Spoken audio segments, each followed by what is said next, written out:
on va parler de voleurs un petit peu chelous, puisqu'on va parler de voleurs déguisés. Ils se déguisent pour voler, il faut se méfier.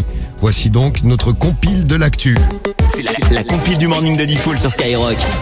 Notre compile, ils ont des idées les voleurs. Écoutez bien, on va aller faire un tour aux États-Unis pour démarrer. Numéro 3. Ouais, ça, c'est vrai qu'ils ont des idées. Un mec s'est fait voler un colis qui avait été posé devant sa porte par un individu déguisé en sac poubelle.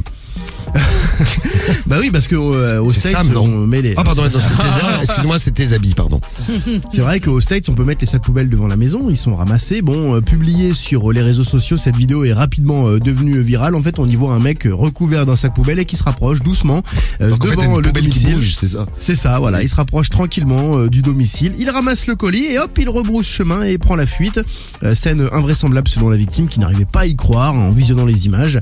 Au début, il explique, au début j'ai cru que l'on se moquait de moi, c'est ce qu'il a dit à ABC News.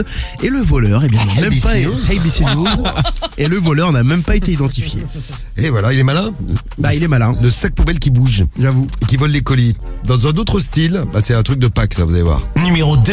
La place numéro 2 de notre compile, ça s'est passé en Italie. Alors, il y a un gars, pour voler les enfants et voler leurs parents, il a décidé de se mettre devant un centre commercial. Ouais. Comme c'est la période de Pâques, le gars s'est déguisé en œuf de Pâques. Pas con. Donc en fait, t'avais un gros œuf avec les jambes qui dépassent et les bras qui dépassent. Ouais. Et comme quand il y a les Pères Noël devant les centres commerciaux à Noël, bah lui il faisait des photos aux enfants et puis il faisait venir les parents. Allez, on fait une photo de famille. Et à ce moment-là, le mec était malin, il volait ou le petit téléphone en mettant la main dans la poche, ou un petit truc dans le sac à main La montre. de la femme. Abusé. Ça a duré pendant 3 jours. Pendant 3 jours, personne s'en est rendu compte. Ah donc il était fort quand même le mec. Et il était fort. Les Ouais, gens, il était les gens bon, sont quand même allés porter plainte. Ils ont fait une enquête, ils ont regardé les caméras, puis ils ont vu qu'il avait la main un peu baladeuse, mais pas du tout sur les gens, hein, juste dans les petites poches, juste dans les sacs à main.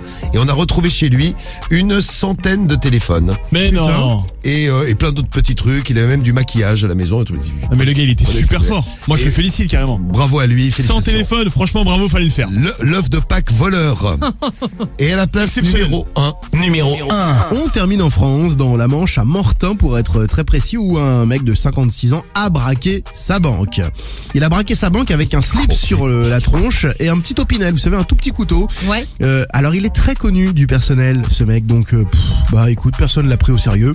Il est arrivé presque comme si de rien n'était. Avec son slip sur la tête. Ouais, la guichetière, elle était pas du tout impressionnée. Elle lui a demandé calmement de poser son couteau, puis elle a appelé les gendarmes. Bah lui, il est resté là, il savait pas trop comment s'y prendre, donc il a attendu que les gendarmes arrivent. Hein. Il a été jugé en comparution immédiate et il a écopé de 8 mois de prison, dont 4 avec sursis et une obligation de soins parce que dans sa tête, ça va pas très bien. Non, pas fort. Ça va pas très bien, même s'il met un slip, ça arrange rien. Non. Très bien. Voilà notre compile de voleurs, des voleurs déguisés ce matin dans l'actu.